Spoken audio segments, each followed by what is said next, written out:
నమస్తే, welcome to our channel. నేను మిస్సిరి. ఎన్నికల తేదీలు సమీపిస్తున్న వేళ పార్టీలు ప్రచారం ముమ్మరం చేశాయి.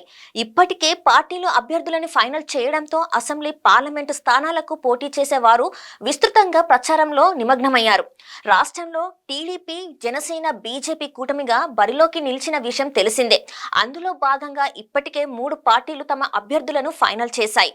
అందులో గుంటూరు లోక్సభ స్థానం నుంచి ఎన్ఆర్ఐ వైద్యుడు డాక్టర్ పెమ్మసాని చంద్రశేఖర్ పోటీ చేస్తున్నారు. గుంటూరు లోక్సభ స్థానం నుంచి అభ్యర్థిగా టీడీపీ పెమ్మసాని పేరు ఫైనల్ చేసిన నాటి నుంచే డాక్టర్ చంద్రశేఖర్ ప్రచారం ప్రారంభించారు. వాస్తవానికి అంతకంటే ముందు నుంచే ఆయన లోక్సభ నియోజకవర్గ పరిధిలో సామాజిక కార్యక్రమాలతో పాటు సేవా కార్యక్రమాలను నిర్వహిస్తున్నారు. గుంటూరు లోక్సభ నియోజకవర్గంలో తాడికొండ, మంగళగిరి, పొన్నూరు, తెనాలి, పత్తిపాడు, గుంటూరు, పశ్చిమ గుంటూరు, తూర్పుతో కలిపి మొత్తం 7 అసెంబ్లీ స్థానాలు ఉన్నాయి. డాక్టర్ పెమ్మసాని చంద్రశేఖర్ ఇప్పటికే నియోజకవర్గంలో ఒక్కసారి ప్రచారం కార్యక్రమాన్ని పూర్తి చేశారు. ప్రస్తుతం గుంటూరు లోక్సభ నియోజకవర్గం నుంచి టీడీపీ నుంచి పెమ్మసాని పోటీలో ఉండగా వైసీపీ నుంచి పొన్నూరు ఎమ్మెల్యే కిల్లారు వెంకట రోషయ్య బరిలో ఉన్నారు. అయితే కిల్లారు ఎంపిక కంటే ముందు వైసీపీ అధినేత జగన్మోహన్ రెడ్డి 3 పేర్లు పరిశీలించారు. వారిలో 2 పేర్లను ప్రతిపాదించినప్పటికీ వారు తాము పోటీ చేయలేమని చేతులెత్తేశారు. దీంతో కిల్లారుని ఎంపిక చేయాల్సి వచ్చింది.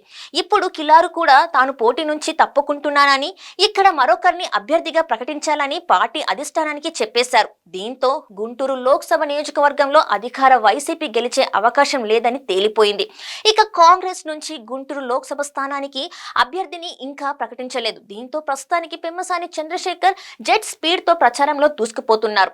గుంటూరు లోక్సభ స్థానంలో టీడీపీ అభ్యర్థి పెమ్మసాని చంద్రశేఖర్ గెలుపు తథ్యమని తెలియడంతో ఇప్పుడు ఆయన మెజార్టీపై జోరుగా బెట్టింగ్ సాగుతుంది. గుంటూరు లోక్సభ బరిలో ఇప్పటి వరకు కాంగ్రెస్ అభ్యర్థిని ప్రకటించకపోవడంతో అధికార పార్టీ వైసీపీ ప్రకటించిన అభ్యర్థి తాను బరిలో నుంచి తప్పుకుంటున్నానని పార్టీ అధిష్టానానికి చెప్పడంతో ఇక్కడ పెమ్మసాని మెజార్టీపై భారీ బెట్టింగ్ కొనసాగుతున్నట్టు తెలుస్తుంది.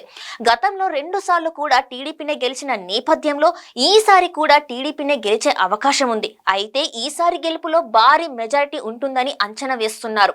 రాష్ట్రంలో జగన్ సర్కార్పై తీవ్ర వ్యతిరేకత ఉన్న నేపథ్యంలో మెజార్టీ పెరుగుతుందని, అందుకే పెమ్మసాని మెజార్టీపై భారీగా బెట్టింగ్లు జరుగుతున్నట్టు ప్రచారం సాగుతుంది.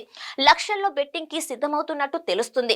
ఇప్పటికే సేవా కార్యక్రమాలు, సామాజిక కార్యక్రమాలతో ముందున్న పెమ్మసానికి ఎక్కువ మెజార్టీ వస్తుందని టీడీపీ భావిస్తుంది. ఈ నేపథ్యంలోనే మెజార్టీపై బెట్టింగ్లు దాకా వెళ్ళినట్టు తెలుస్తుంది.